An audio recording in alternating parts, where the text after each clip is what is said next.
Mau tidak mau, kita juga akan harus berpikir pembangunan perikanan yang berkelanjutan, dan dalam hal ini adalah ada kaitan dengan blue economy. Jadi nanti yang saya sampaikan ini paling tidak mengelaborasi tadi yang disampaikan oleh Bapak Menteri, yang disampaikan oleh Bapak Toto Suleiman Saat. Karena mau tidak mau, memang saya dulu juga ada di KKP, jadi mau tidak mau saya juga menyuarakan dari apa yang diinginkan oleh pembangunan perikanan nasional, yang apa juga disampaikan oleh Kementerian Kelautan Perikanan. Jadi saya banyak mengutip data-data ini juga dari Kementerian Kelautan Perikanan. Dan oleh karena saya ini sebagai seorang pengajar, dosen, tampaknya kok saya bicara tanpa melihat dan juga berdiri, ya nggak berdiri saya, tapi saya lebih comfortable, saya lebih nikmat kalau nanti saya berdiri di sana sambil memutar slide yang ada di sana. Ya, jadi izinkan saya untuk turun panggung sebentar. Bisa lupa akan segala merenya. Dan dengan adanya ini semua mudah-mudahan kita makin maju dan cepat. Jadi ya ini nanti punya dosen ya. Jadi akan membedakan apa sih sebetulnya, ini disampaikan semua oleh Pak Firman ya. Jadi kita melihat luas wilayah kita begitu besar, ya kita negara kepulauan, wilayah laut dan seterusnya. Ya jadi kita punya peluang berkendala. Jadi saya harapkan maksud daripada tujuan kita ada di sini adalah untuk kira-kira bagaimana pembangunan ekonomi kita Indonesia yang berkelanjutan, khususnya yang bercirikan pembangunan perikanan. Sehingga harapan kita nanti dari hasil pertemuan ini bisa memberikan sumber pikir lah, langkah yang dapat dilakukan oleh pemangku kebijakan, ya, melalui peran dan kesadaran dalam pembangunan potensi perikanan kelautan, melalui pengetahuan dan upaya guna mendukung pembangunan ekonomi kita. Saya kira ruang lingkupnya tadi saya sampaikan oleh Pak Firman, pesisir, pantai, sumber daya alamnya, kemudian peranan sumber daya manusia. Jadi di sini adalah peranan setelah tinggi ilmu, ekonomi, prasasti yang mulia, serta instansi terkait yang melakukan kegiatan di wilayah tersebut. Ini memang harus ada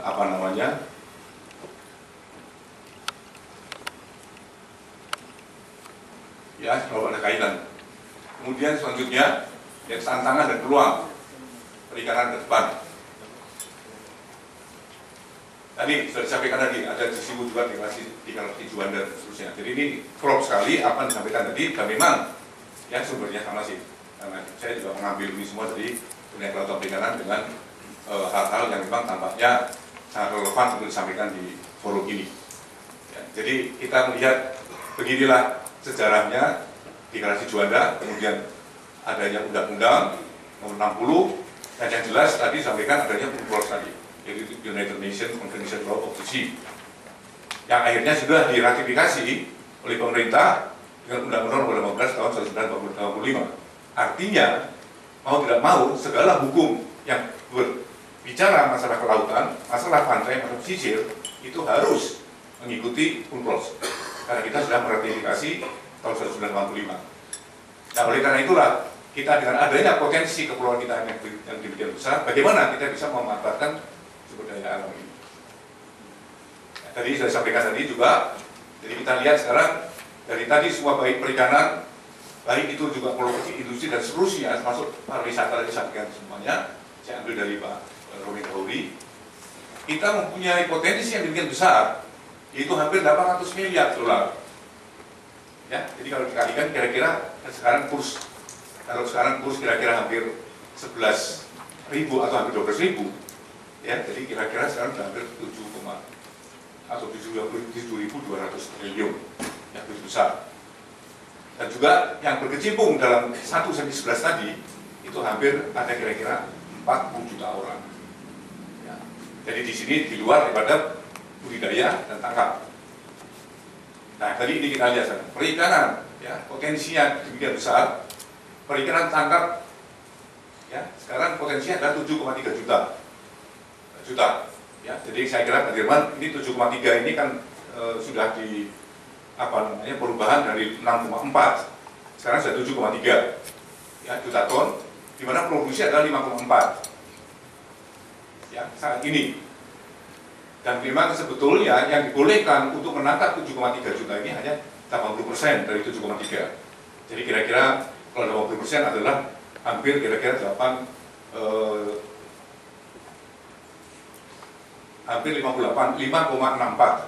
ya yang diperbolehkan. Sebab kenapa? Kalau kita over sampai lebih dari 80%, kita khawatirkan bahwa nanti di satu sisi tahun 2050 kita masih membutuhkan begitu banyak pangan, di sisi lain sumber daya ikan akan habis. Karena kalau 80% diambil, 60% tidak sempat ikan tadi berreproduksi. Ikan tadi katakanlah beranak pinak yang berikan batasi. Kemarin sempat saya agak terkejut karena dikatakan 5,4. Dulu adalah 6,4. Kalau 5,4 berarti kan 5,12, 5,4 sudah lebih. Lalu kenyataan memang sekarang sudah ada perubahan, baru diundangkan sudah 7,3 juta ton. Perairan umum, ya, tadi sudah disampaikan begitu banyak oleh Pak Firman, ya, kita mempunyai 54 juta hektar siapa? Itu yang dari tangkap capture fisheries, from the aquaculture fisheries atau culture fisheries. Nah, kita lihat tadi garis pantai kita 95, 181. Dari freshwater bodies kita punya potensi 2,23 juta hektar. Brackish water ini termasuk tambak 2,9 juta hektar, dan marine areas for marine culture itu 12,5 juta hektar. Jadi demikian besar potensi kita. Ya. Jadi kita punya 95,181 panjang pantai. Tadi itu disampaikan oleh Pak Dirman. Jadi kita lihat sekarang, betul, tadi kita punya luas laut kita adalah 5,8 juta kilometer persegi yang terdiri atas tadi ada UNCLOS, sebelum UNCLOS atau sebelum dari Juanda dan setelah dari Juanda. Jumlah pulau tadi sudah disampaikan, yang terdaftar sekarang sudah 13.466. Ya, jadi potensi lahan budidaya sekian, hasilnya tahun 2006 masih 792.000 ton. Ini adalah mayoritas adalah udang. Perairan terumbu karang 500.000 km persegi, luas lahan mangrove 4,5 juta hektar, luas padang lamun 12 juta hektar. Nah, kemudian dari 60 cekungan migas, hampir 7% itu berada di lautan. Dan saya baru mendengar tadi bahwa tahun 2025 we are going to shortage of our fossil fuel. Ya, jadi saya 2025 sampai berapa tahun lagi? Ya, jadi ini memang kita harus walaupun cadangan artinya 9,1 miliar, tapi 2025 habis. Nah ini saya kira, ya tadi sampaikan juga bahwa capture fisheries ini saya juga mengambil ini semua ya dari Komnas Kajian, ya dari Komisaris Nasional, Komnas Kajian Perikanan 2013 yang mengatakan kita lihat semua di sini bahwa mau tidak mau nanti kita tidak akan mengambil ikan itu berasal dari capture fisheries. Kita akan mengambil ini dari marine culture atau dari brackish water atau dari freshwater. Nah, di sini yang paling potensi yang mendekati dari capture fisheries itu adalah marine culture. Itu tadi yang disampaikan oleh Pak Dirman tadi, bahwa pesisir kita yang begitu luas, disitulah potensi dari perikanan kita nantinya. Ya, karena kita lihat sini begitu yang namanya kalau merah itu sudah strictly prohibited, sudah tidak boleh lagi. Kuning itu masih awas, hijau itu masih oke. Jadi kita lihat sekarang di Laut Jawa ini kan sudah tidak ada semua. Yang ada itu di arah Sulawesi. Ya, jadi saya kira ini ada teman-teman dari bisnis perikanan ya, jadi sudah tahu semua teman-teman ini semua bahwa memang kita punya 11 BPP.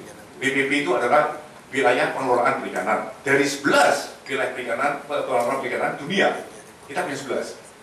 Tapi sekarang dari 11 tadi kita juga sudah mulai berbahaya kalau penangkapan ikan itu adalah overfishing tetap dilakukan, belum lagi illegal fishing ya. Jadi ini semua kita lihat. Nah tadi ya kita lihat sekarang itu tadi yang tangkap yang sudah berbahaya karena tadi sudah ada pelean merah, pelean kuning, yang hijaunya bukan sedikit.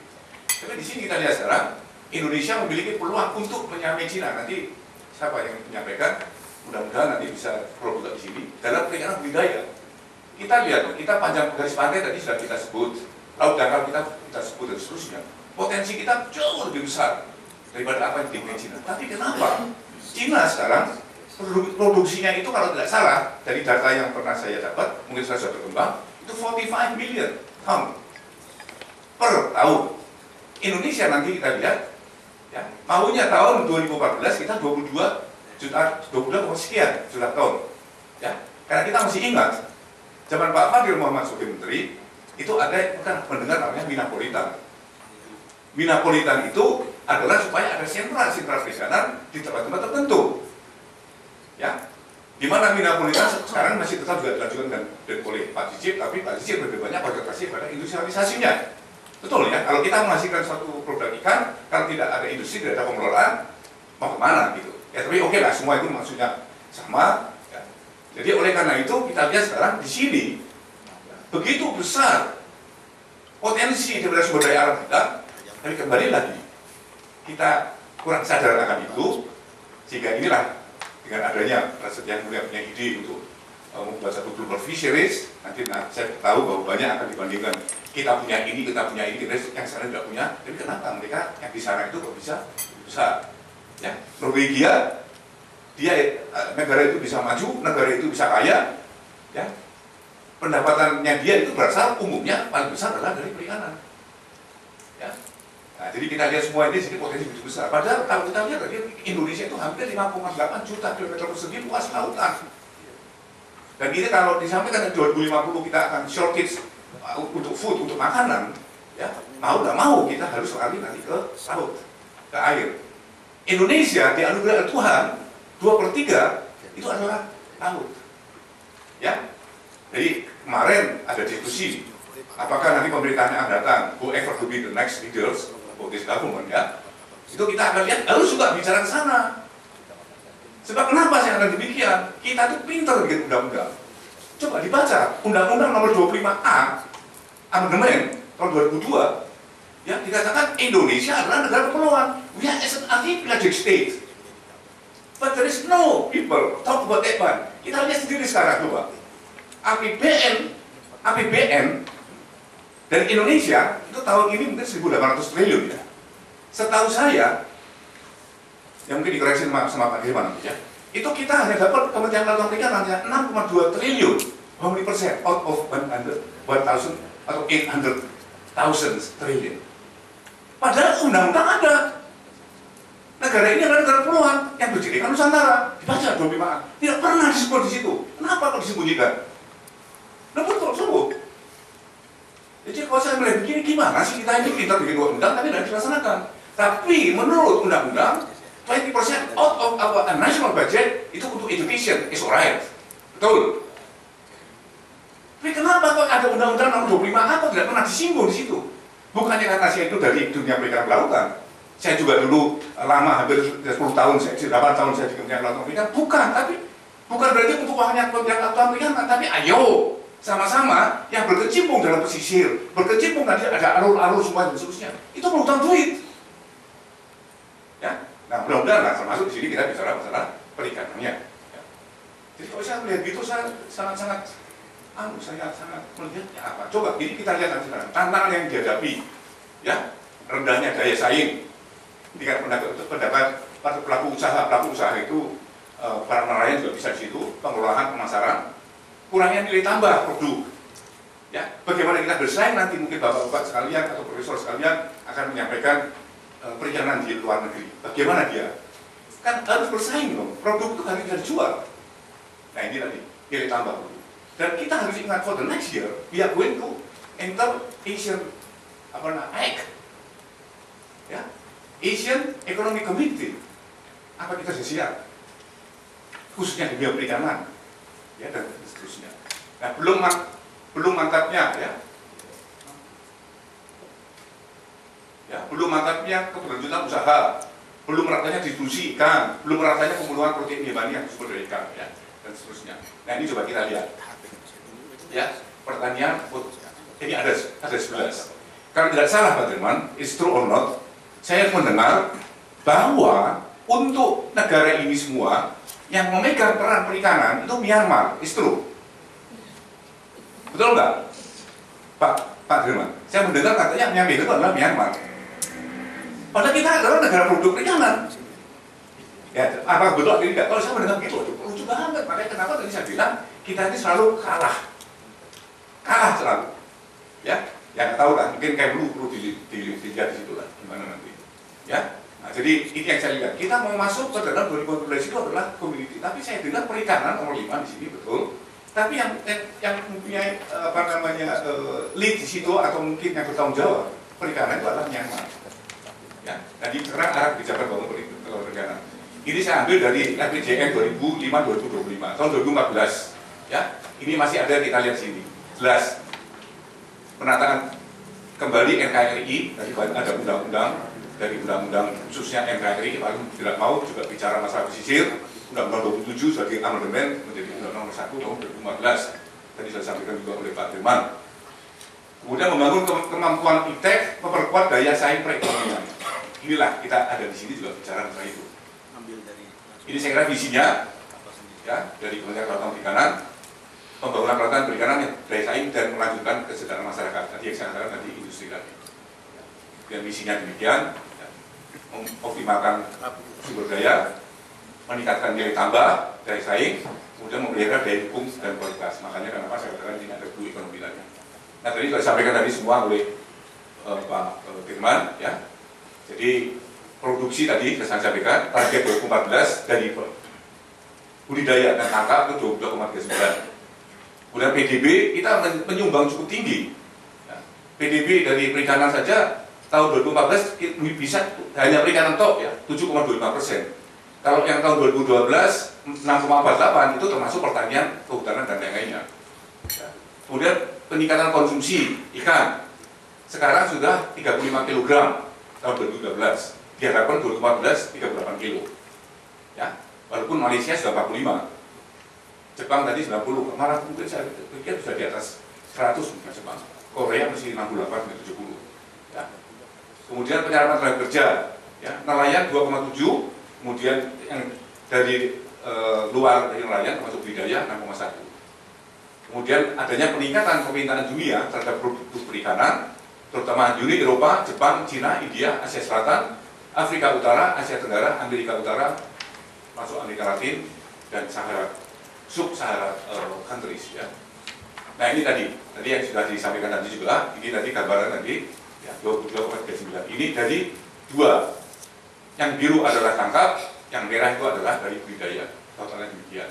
Tahun ini adalah kemarin hampir 18,49, harapan 5,47 dari budidaya sekian. Ya, ini target Binapolitan, ya, target dari 2015. Ya, dulu kita punya visi menjadi produk perikanan terbesar di dunia, terbesar quote to quote. Karena terbesarnya sekarang dipegang oleh Cina. Ya, jadi perikanan budidaya meningkat lebih tinggi, jelas harus demikian. Perikanan produksi perikanan harus diikuti dengan pengembangan pasar domestik dan internasional. Nah itu tadi yang saya sampaikan masalah PDB juga sudah disinggung tadi oleh Pak Dirman, ya. Di 2014 harapan kita 7,25 tadi. Nah tadi garam juga disinggung. Nah bagi kalau masalah garam ini sebetulnya kita bisa tidak usah import, ya. Potensi garam paling besar itu adalah di Indonesia Timur, di NTT. Nah kemarin kebetulan saya sebagai promotor ada mahasiswa saya mengambil garam dan dia mengatakan garam yang dihasilkan dari hasil penelitian dia itu tidak akan kalah dengan garam yang diimpor. But once again, how about our willingness? Bagaimana dengan kita ini? Kita mau agak panjang mendapat profit atau instant profit? That's only itu kan dulunya. Kalau ini kita harus betul-betul melalui proses, memang kita profit. Tapi kalau kita impor, profit langsung dapat. Ya, jadi saya kira gitu. Jadi kalau saya lihat potensi begitu besar kita. Jadi kita bisa mendapatkan hasil dari garam industri atau garam, ya, dari rakyat garam rakyat dari garam industri, ya. Itu bisa pasti kita bisa. Daerah timur itu, ya, daerah Ambon, NTT dan seterusnya dari hasil penelitian itu. Ya, sebetulnya bisa. Nah itu tadi juga sudah disampaikan, ya, bahwa pertumbuhan nilai ekspor perikanan sekian naik, tapi justru ekspor dari nasional tahun 2011-2012 minus, ya, kurang pertumbuhannya. Nilai impor juga demikian, ya.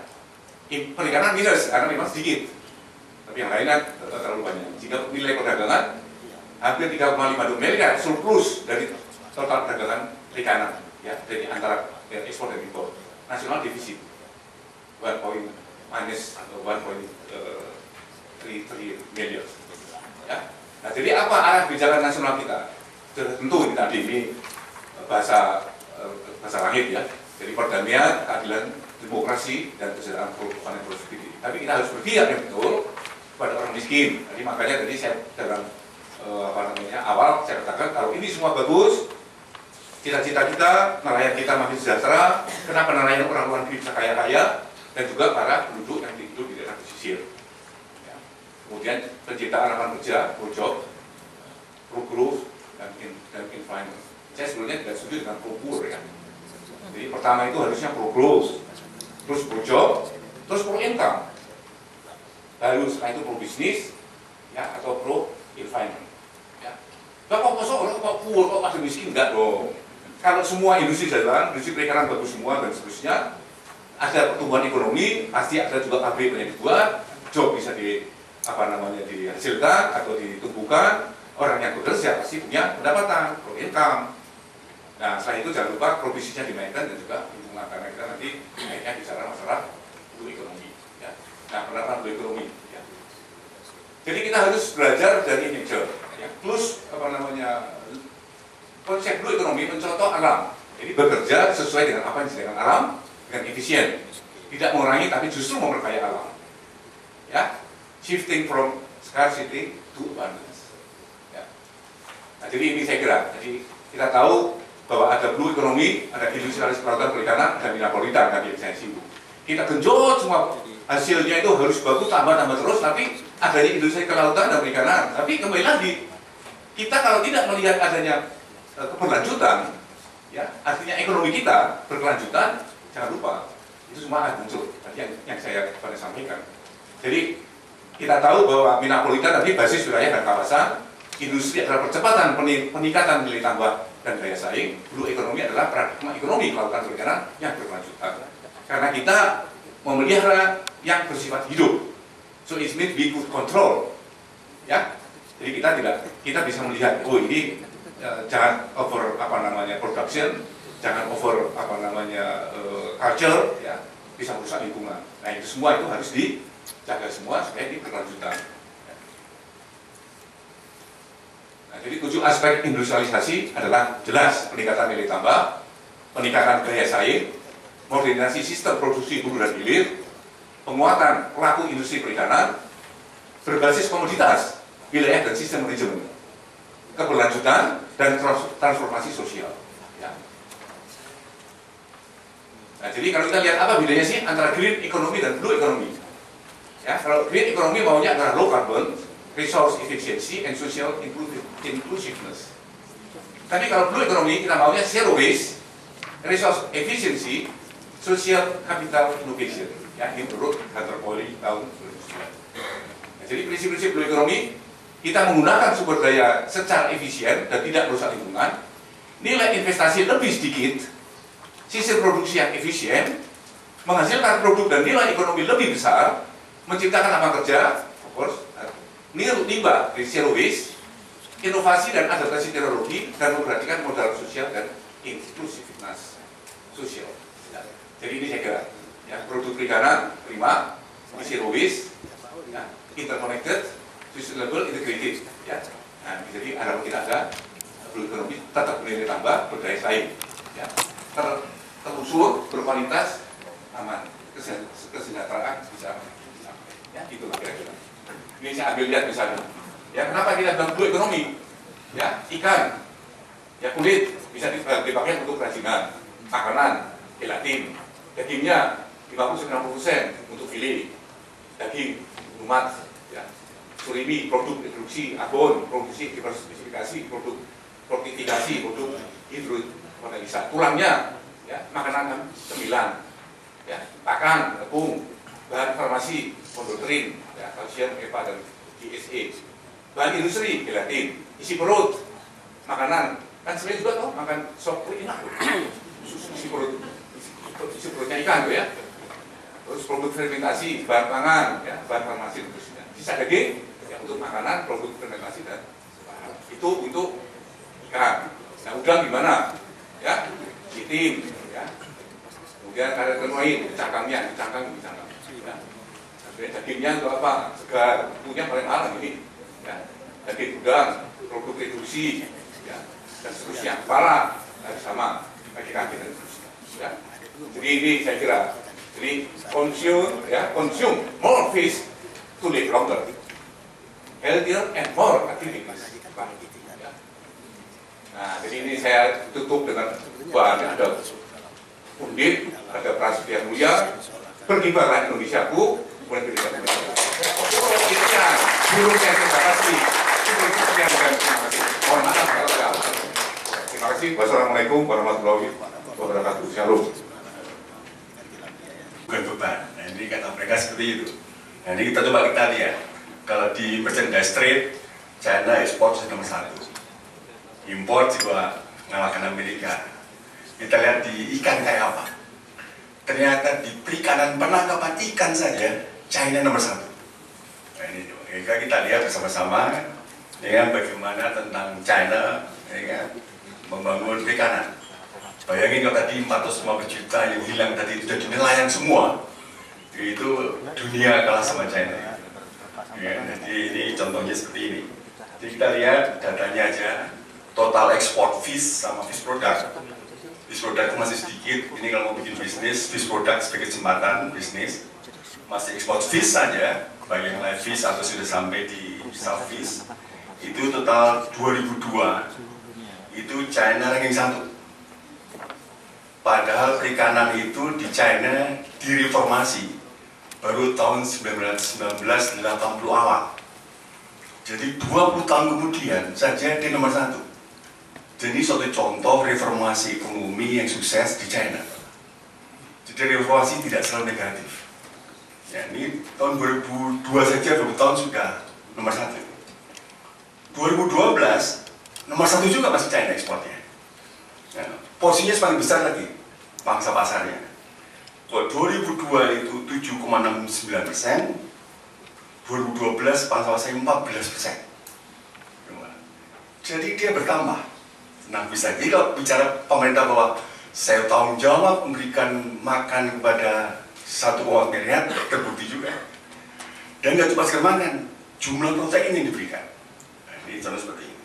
Nah, pertumbuhan annual percentage rate of growth-nya dunia selama 10 tahun, 2002 sampai 2012 itu 8,3%. China itu 15,1%. Jadi dia lebih tinggi dari China. Dari negara lain ya, di dalam pertumbuhan ekspor fish.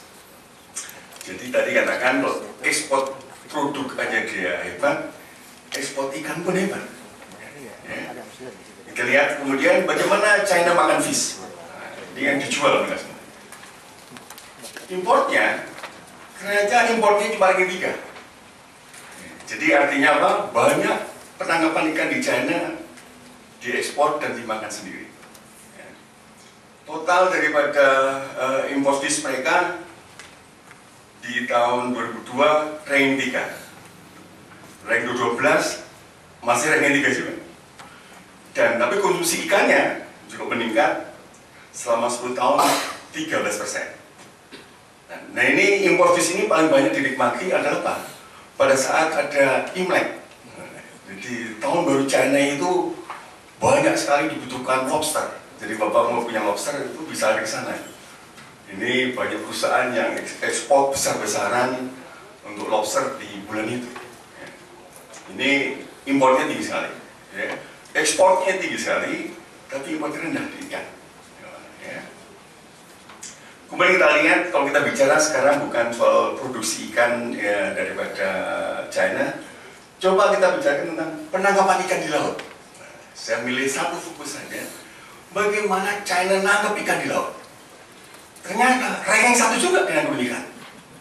Berpikir sederhana, ikan itu gak dijual kok, tapi yang beli banyak. Kita tangkap aja, kita jual. Sederhana, mau negosiasi sama siapa? Yang penting kita bisa nangkap ikan. Maka lihat di sini, dari million ton saja tahun 2003, ya kan, 12,21 ton, million ton, tangkap di laut sama mereka. Tadi saya tanya Pak Sahlan, boleh nggak mereka menangkap di eksklusif economic zone? Dia bilang boleh. Kalau itu tidak didayakan atau tidak gunakan gitu. Barangkali bagian dari itu. Maka tidak heran di China paling banyak adanya illegal fishing. Mengapa illegal fishing? Karena orang-orang yang pintar. Nelayan China itu unskilled workers. Jadi cara baca petanya berbeda. Saya tetap legal aja. Yang illegal kan kalian. Itu satu China mengatakan bahwa unskilled workers itu sangat militan sekali dalam perikanan. Maka dibuktikan nantinya bahwa mereka mendapatkan keuntungan yang banyak sekali sebagai nelayan. Nah, ini hasil seperti ini. Kita lihat tadi. Ya, share persentasenya penangkapan ikan dunia 15,3% tahun 2003, 16,3% di tahun 2011, 17,4% di tahun 2012. Mengapa cuma sedikit peningkatannya? Nah, ini enak juga. Rupanya tahun 2000 itu China sadar, 2005 kalau salah itu. Kalau saya nangkep ikan banyak-banyak, yang rugi China sendiri. Maka China bikin policy apa? Zero growth policy. Nangkep ikan itu jangan banyak-banyak, segini aja terus. Tapi segini banyak terus. Banyak tapi stabil. Jadi bukan meningkat. Jadi China sendiri yang membuat zero growth policy. Jadi dia mengandalkan diri untuk tidak overfishing. Kenapa? Yang ekspor dia paling banyak, yang nanggepin dia paling banyak. Kalau semua semakin banyak habis. Nah, ini dia seperti itu. Jadi ada kebijakan yang hebat juga mereka. Ya, zero growth policy. Jadi kita mempertahankan bagaimana ikan itu jangan sampai overfishing. Susah. Itu di laut itu. Kemudian di inland capture kecil sekali. Produksi mereka paling banyak nanggepin di laut daripada di sana. Ranking 1 juga, tapi penangkapan inland water capture juga China nomor 1. Mestinya kalau ada perlombaan Olimpik itu nangkep ikan nomor 1 di China itu. Nggak mungkin yang kalah ini. Makanya nggak ada di Olimpik itu kejuaraan untuk nangkep ikan. Yang menang masih China semuanya. Ini kan luar biasa ya. 2011 sama juga. Dan share persentasenya mereka 90% adalah di inland water mereka. Nah, ini tentang bagaimana kemampuan mereka di dalam memanfaatkan kekayaan sumber laut dari yang diberikan Tuhan pada kita. Kenapa begitu? Ada menunggu. Kapal mereka untuk marine capture aja itu 2.400.000 kapal. Dia punya kapal banyak.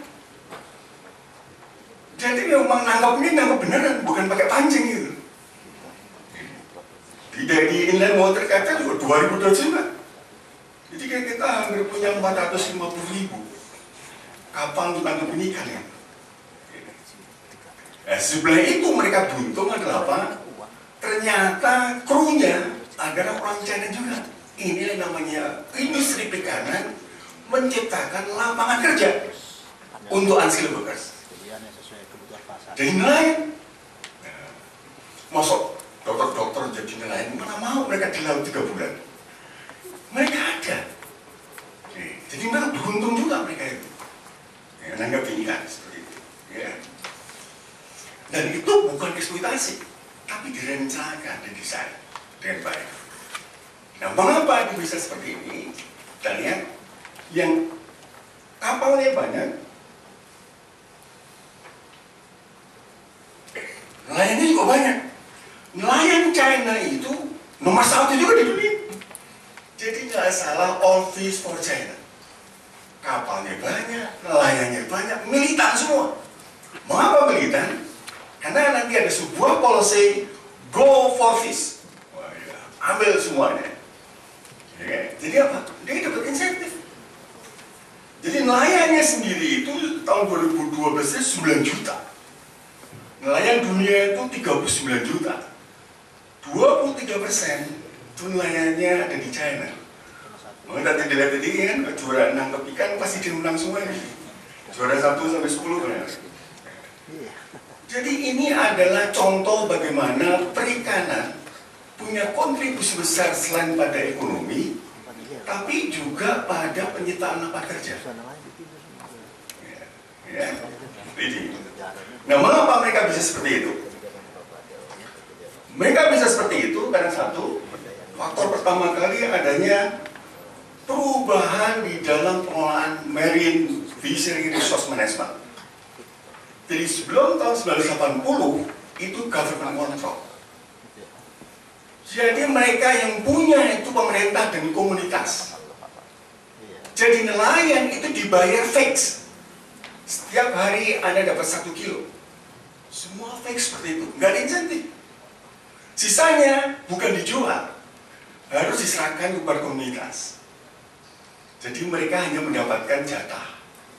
Besar itu. Makanya stakeholders mereka adalah pemerintah dan komunitas. Nelayan adalah anggota komunitas. Dia tidak bisa berbuat apa-apa. Hanya menangkap, kemudian diberikan ikan jatahnya. Kapalnya sudah disediakan semuanya. Ya. Kemudian awal tahun 1980 munculnya market ekonomi. Nah, pemerintah China bilang apa? Go and catch. Udah pergi kemana aja di dunia ini, tangkap ikan. Jadi mereka maju karena government policy. Untuk apa? Dalam rangka menjaga ketahanan pangan atas ikan. Untuk satu umat merah mereka. Maka di sini stakeholders mereka dua, pemerintah dan nelayannya. Dan nelayan sebagai aset mereka, sebagai stakeholders. Jadi bahwa ini yang punya dua, mereka sejajar sekarang. Dulu atas bawah, sekarang mereka sejajar. Ya, sehingga mereka bisa mencari ikan kemana saja. Itu perubahan besar terjadi daripada fishery di China setelah munculnya policy market ekonomi, yaitu go and catch. Ternyata market ekonomi tidak semuanya jelek.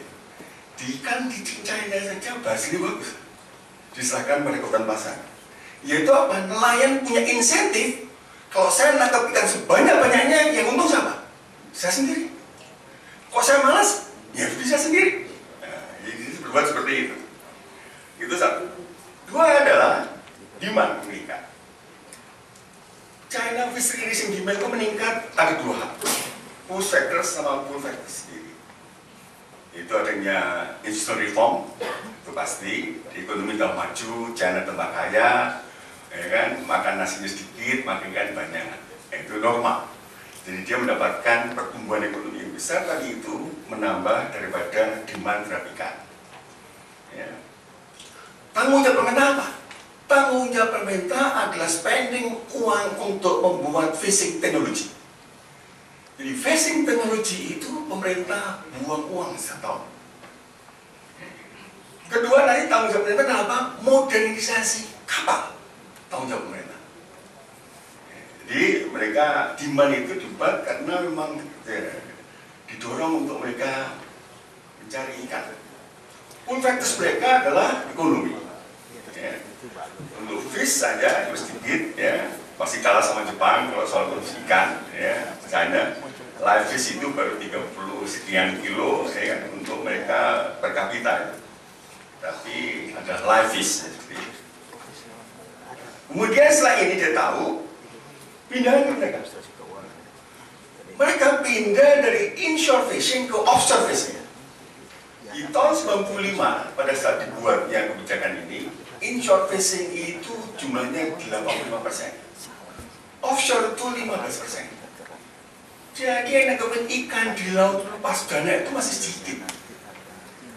Akhirnya sekarang dibuat perpindahan dari inshore ke offshore fishing. Sehingga sampai sekarang jumlah daripada inshore semakin sedikit. Paling banyak offshore-nya. Jadi memanfaatkan di luar. Di luar yang tidak dikelola oleh orang banyak dimanfaatkan oleh mereka. Yaitu apa? Tadi itu, di inshore fishing terjadi over capacity kapal penangkapan ikan. Kalau itu didimin aja klien mereka itu. Nah, kalau berdaya ikan laut siapa yang misahin? Cuma rebutan ikan. Ya. Makanya mereka pintar kasih pasar di luar. Mereka sudah pergi. Ya. Makanya dibuat di sini bahwa China Fishery Agreement. China sendiri bikin peraturan, bikin kerjasama bilateral dengan beberapa negara. Maka muncul China Fishery Agreement.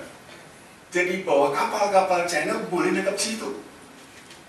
dengan Korea Selatan, dengan Jepang, seperti itu kan. Nah, lama-lama adanya agreement tadi itulah munculnya illegal fishing. Berkelahi juga mereka juga seperti itu. Ya. Tapi pemerintah ikut campur tangan. Yaitu tentang bukan dalam prakteknya, tapi membuat umbrella-nya. Dalam rangka China Fishery Agreement. Kemudian, ya, yang paling penting bahwa nelayan itu harus mendapat insentif. Insentif bahwa dedikasi hidup dia di dalam industri fishery itu menjamin masa depan mereka. Jadi bukan insentif diberikan, tapi insentif atas jaminan masa depan mereka. Nah, itu satu. Berikutnya lagi, mereka semakin lebih gila lagi. Mari kita pergi ke laut lepas jauh sana itu. Mereka bilang abad 15 China itu sampai pergi ke Afrika Barat. Abad 15, nah apa nggak tahu itu. Kenapa kita nggak pergi ke sana? Nah, mulai tahun 85 itu dicanangkan policy distant water fishing. Sehingga sekarang China mengklaim dirinya sebagai major distant water fishing nation. Yaitu suatu bangsa atau suatu negara yang banyak kapalnya di dunia ini. Kalau kita lihat kapal untuk distant water fishing fleet saja, Amerika cuma 200, China 2000. Makanya mesti kalau kapal hilang, apa kapalnya pesawat terbangnya Malaysia hilang, tanya yang Cina mungkin tahu dia. Wah, di mana? Siapa tahu dia pakai radar juga dari kapalnya, kita nggak tahu. Ya? Jadi mulai 85 itu. Di tahun 2010 kita bisa lihat bahwa mereka sudah bekerja di 3 ocean. Jumlah kapalnya 1.900. Di mana-mana ada kapal China. Nangkep ini kan? Ya. Dan dari hasil tangkapan tadi itu 50% kembali ke China. Sisanya diekspor. Makanya ekspor mereka ke Jepang itu pasti, ke Eropa, ke Amerika tinggi sekali. Ongkosnya murah, nangkap di sana, dijual di sana. Ini satunya. Dan bagusnya sekarang adalah bahwa industri ini 70% sudah swasta yang terlibat dalam distant water fishing ini. Tapi kembali seperti gaya China, di dalam industri yang maju seperti ini pasti ada BUMN yang hebat. Nah, hebat itu. Jadi selain itu juga ada BUMN di dalam distant water fishing industry ini, selain swasta. Ya. Ini contohnya. Berikutnya lagi, ini apa yang dilakukan oleh pemerintah China kepada water distant fishing tadi itu, Dia membayar spend untuk setiap tahun 10 juta untuk fishing technology. Jadi kita modernisasi. Buat modernisasi kapal itu wajib kepada pemerintah. Kemudian subsidi apa? Subsidi bahan bakar. Mengapa disubsidi? Karena bahan bakar itu bergejolak harganya. Jadi bagi dia gejolaknya itu yang nanggung adalah pemerintah. Dan bahkan ini kalau kita mengajukan perbaikan kapal, pemerintah memberikan favorable loan rate from Bank of China, Exim Bank misalnya. Nah, diharapkan nantinya tahun 2015 akan memiliki 2.300 kapal ikan di dunia ini. Jadi kapal itu isi China semua itu. Nggak ada yang nguasain, nggak ada yang ngurusin. Bayangin itu berteknologi tinggi semua. Ya, jadi all fish for China jadi benar. Ya. Ini kuncinya. Ya. Dan dia bilang apa? China will be the largest distant water fishing fleet in the world. Selalu gaya terbesar tuh seperti itu mereka. Nah, kesempatannya apa? Di industri seperti ini. Kesempatannya adalah membangun multinational fishery corporation. Rupanya mereka punya. Jadi elemensi dalam fishery itu ada. Itu maksudnya namanya apa mereka? China National Fishery Corporation. Ini the largest multinational fishery corporation di China. Punya 220 vessels, operatornya di Atlantik, India, Arabia, dan mereka ekspor semua ke Jepang, ke Eropa, ke Amerika. Itu satu. Itu kesempatan. Makanya ini bilang tadi, ada nggak multinational corporation Indonesia di industri perikanan? ya. Jadi satunya seperti itu. Berikutnya lagi adalah ini masih sangat atraktif menurut mereka. Satu buktinya, net income per kapita nelayan di sana lebih tinggi daripada net income petani. Jadi di nelayan itu kebanggaan. Karena tadi itu kenapa? Insentifnya go and catch. Jangan tentang dirinya sendiri. Ya. Dua, masih banyak lagi di sana akan berkembang, ya, dicari investasi atau investor untuk masuk dalam industri. Ini investasinya seperti itu. Tantangannya apa? Nah, tantangannya sama seperti tadi katakan di Indonesia lewat salah. China juga mikir, kalau ini rusak alat kelautan ini yang rugi siapa? Tidak rugi China. Maka China sudah rapat pada Kongres 18 partai mereka bilang China Sustainable Marine Fishery harus muncul sebagai suatu guidance. China harus environment friendly, pasti intensif untuk bikin apa? Sea farming. Jika tadi kita masuk ke daratan, dia nggak sea farming. Itu dibuat seperti itu. Kemudian upgrade dari semua kapal. Ya. Kemudian ya, kehidupan nelayan harus semakin bagus. Masalah mereka sekarang adalah yang belum ditangani, marine fishery package. Nah ini ikan-ikan yang ditangkap tapi tidak ditemukan. Itu terjadi pemborosan luar biasa. Nangkap tuna, dapatnya ikan kerapu misalnya. Nah ini mau diapain? Padahal kita butuhnya tuna misalnya. Misalnya seperti ini kira-kira pemborosan commercial fisheries ini 27%. Nah ini akan menjadi apa? Opportunity baru sebuah bisnis. Selamanya diapain ini? Mau dilebar ke laut lagi, dijadikan makanan ternak atau apa? Ini kalau punya teknologi mengelola bycatch, ini kan untuk apa? Ini opportunity dan challenges-nya. Ya, nah, mungkin itu yang saya bisa sampaikan bahwa di dalam industri fishery sendiri ada rajanya, ada penguasanya. Yang ada yang hebat juga, yaitu apa? China. Masih all fish for China. Terima kasih. Ditangkap oleh para nelayan di Peru di sini. Nah ini perputaran air membuat daerah-daerah yang merah ini kaya dengan ikan-ikan. Jadi negara-negara ini nggak ngapa-ngapain aja seharusnya bisa memanfaatkan hasil laut dan pemberian Tuhan gitu ya, tinggal bagaimana memanagenya. So ada data yang menyatakan Peru itu garis pantainya di sini hanya 0,1% of the ocean surface, tetapi fisheries landing, dibilangnya fisheries landing, pendaratan ikan, kamu datang sendiri sih, nggak usah diapa-apain datang gitu ya. Itu 10-15% dari marine fish landing worldwide seluruh dunia. Ya, jadi luar biasa ini negara yang seharusnya kaya begitu. Kenapa saya katakan seharusnya tidak sih Pak ya? So this area dibilangnya the most productive marine ecosystem in the world, 18 to 20% of the world's fish catch with potential biomass 15 to 20 million metric ton. Jadi 15 sampai 20 million juta metric ton ya potensinya. Jauh lebih besar dari Indonesia. Padahal negaranya kecil sekali dan garis pantainya kecil sekali. Luar biasa. Oke, Pak, penghasilannya ya ini anchovy ini sekecil ini Pak, kalau dibandingkan dengan tangan manusia. So it's not a big catch like tuna sampai ratusan kilo gitu satunya, ini kecil-kecil gitu, right? Tapi ini menghasilkan uang banyak.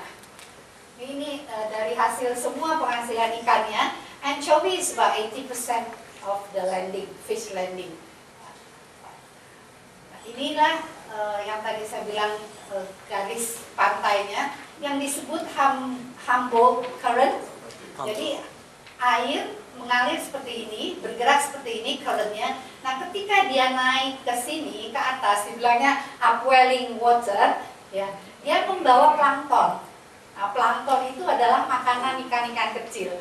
No wonder you go where the money is, right? To be honest kan, sama ikan juga gitu. The fish go where the plankton is.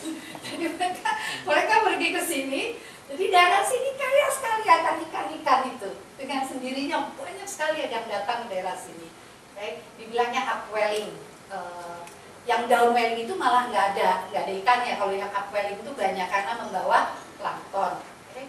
So ini penghasilannya ya secara revenue total itu kira-kira 7 miliar dolar.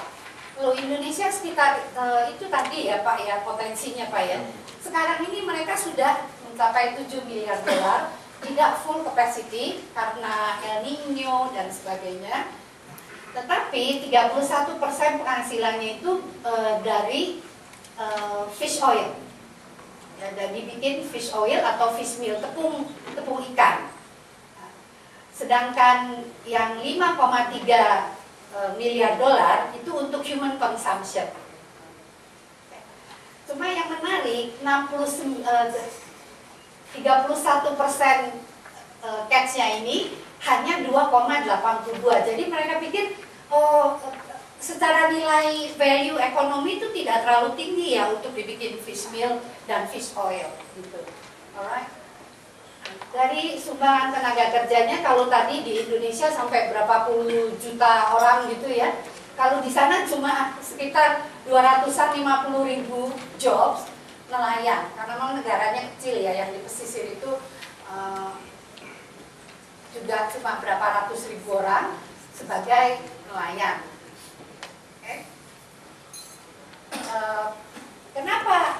Kenapa tadi saya katakan mereka itu sebetulnya seharusnya kaya. Ternyata hasil produksi mereka tidak menentu. Karena menerima aja datangnya fish landing itu tergantung dari cuaca gitu ya. Nah ini dari tahun ke tahun kita lihat ini tidak menentu. I call it uncertainty. Jadi revenue is not stable, revenue is uncertain, and you cannot manage the weather, gitu kan? You cannot control the weather. Jadi mereka terpukul keras itu pada tahun 82-84 ketika ada serangan El Nino besar-besaran. They only earn 0.22 million metric ton, juta metric ton. Padahal waktu tahun 70-an mereka bisa mendapatkan fish landing, ya, bisa meraup fish yang lewat itu 15 juta metric ton. Okay? Sehingga dengan demikian mereka baru mulai mikir, kok kayaknya nggak bisa nih mengandalkan penangkapan ikan laut itu saja, karena tidak stabil. Kadang-kadang ada banyak, kadang-kadang nggak ada. See how fluctuate it is. Tahun 23 itu mereka menghasilkan sekitar 5 metric ton, seperti Indonesia, ya, kira-kira. Kemana perginya? Ternyata mereka menghasilkan sepertiga hasil anchovy di seluruh dunia. Hasilnya itu dibikin fish meal, produksinya itu sepertiga dari fish meal production atau tepung ikan production di seluruh dunia. Tetapi hasilnya itu 70-80%-nya diekspor Pak Joko ke Cina. Jadi kalau Peru memutuskan untuk tidak mengekspor ke Cina, mungkin Cina akan merubah strategi perikanannya. Bikin lagi. Nangkep bikin fish meal lagi ya Pak ya. Ternyata fish meal itu atau tepung ikan itu digunakan oleh Cina untuk makanan ternak Bapak Ibu. Yaitu untuk pigs ya, untuk babi. Kalau di Norway sebagian dikirim juga, diekspor juga ke Norway untuk kasih makan salmon tuh. Jadi mereka nangkep ikan, dibikin tepung, diekspor lagi ke luar negeri. Kira-kira akan terus-menerus seperti itu. Nah, saya mau menceritakan aja bagaimana Peru menangani masalah ketidakpastian produksi tepung ikan ini.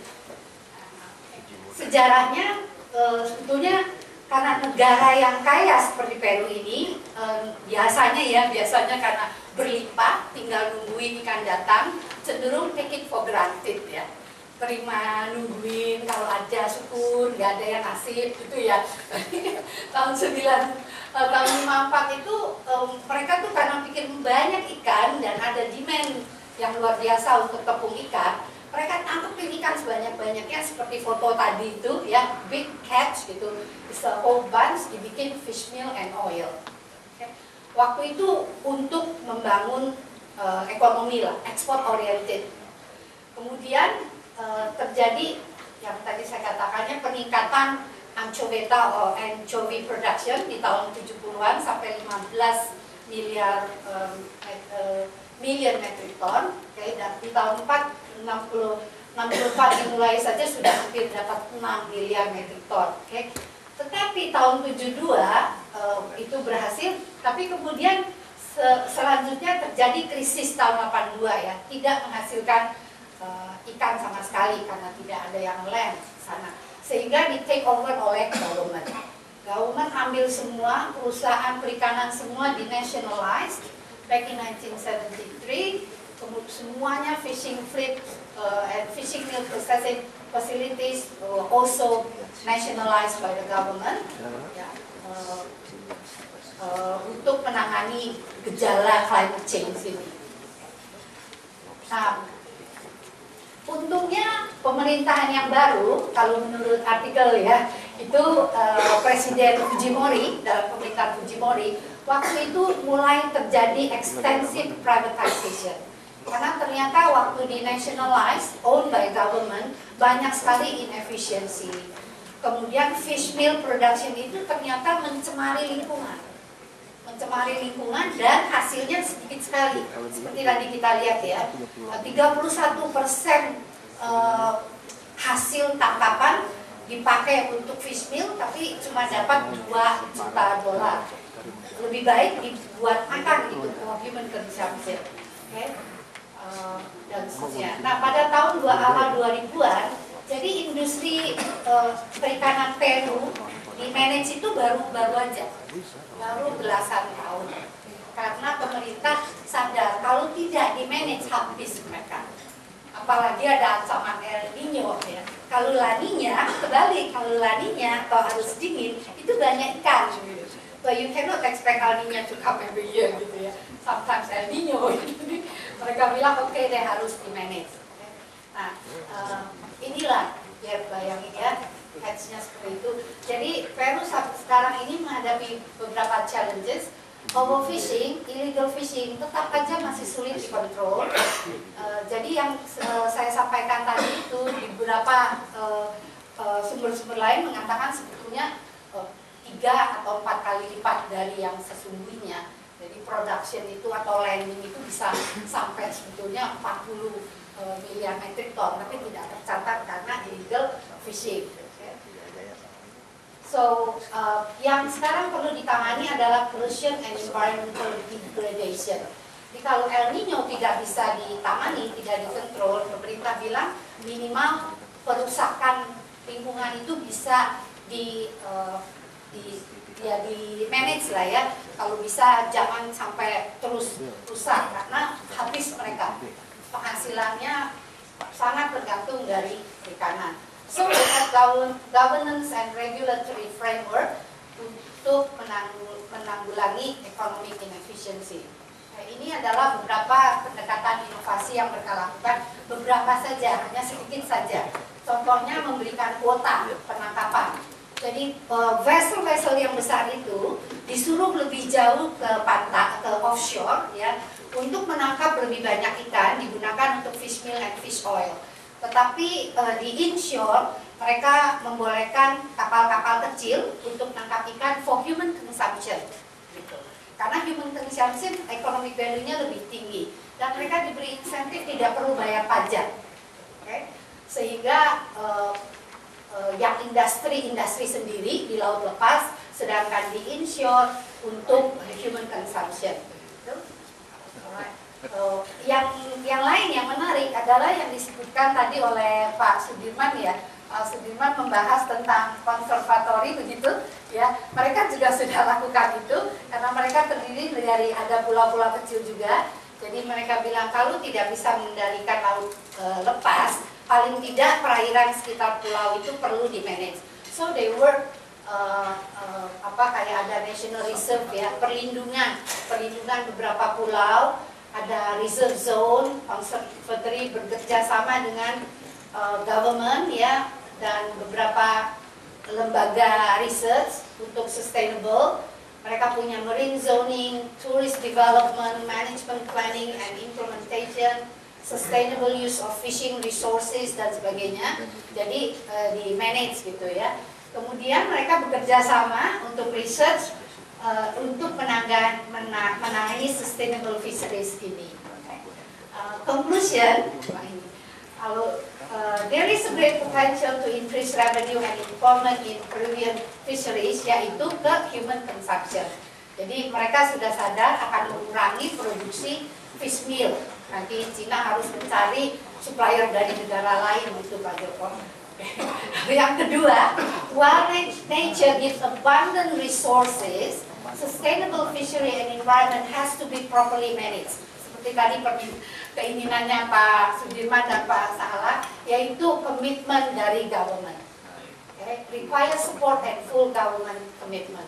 Lalu collaborative research dengan lembaga-lembaga riset dengan pendidikan tinggi dan sebagainya. Nah, kami Prasetya Mulia memberanikan diri nih ya. Yang pertama menawarkan bahwa kita marilah bekerja sama. Mudah-mudahan kita bisa lebih memberikan kontribusi pada sektor perikanan Indonesia. Demikian Bapak Ibu, terima kasih.